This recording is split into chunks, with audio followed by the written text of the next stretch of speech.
Madame Rabault a évoqué 3 raisons dans sa motion de rejet.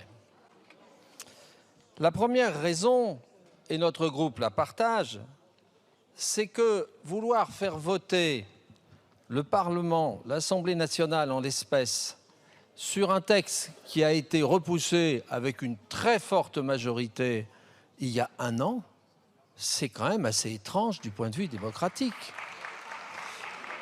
J'ajoute en plus que l'espèce de chantage au versement des aides européennes est indécent.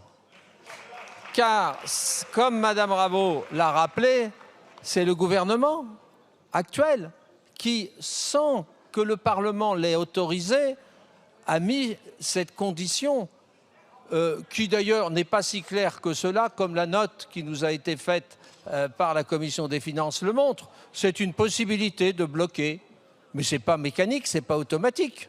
Comme souvent dans l'Union européenne, ça se résoudra politiquement. Et si vous voulez mon sentiment, comme dans d'autres affaires, ça sera effectivement débloqué.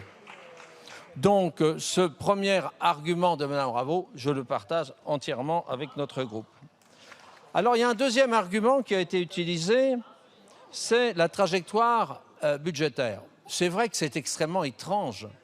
On ne fait aucune économie en 2024 et on nous explique que c'est en 2025 qu'on va faire 12 milliards. Mais on ne sait pas ce que c'est. On verra. Mais enfin, c'est pas sérieux. C'est pas sérieux. Cette trajectoire budgétaire n'est pas sérieuse. Et je passe sur les hypothèses macroéconomiques complètement irréalistes. J'y reviendrai s'il y a un débat tout à l'heure. Et puis, il y a une troisième raison qui est que, puis-je rappeler à la minorité présidentielle qu'elle est au pouvoir depuis 6 ans. Et est-ce que vous avez redressé les finances publiques en 6 ans? Merci, vous les avez plantées. Vous les avez plantées.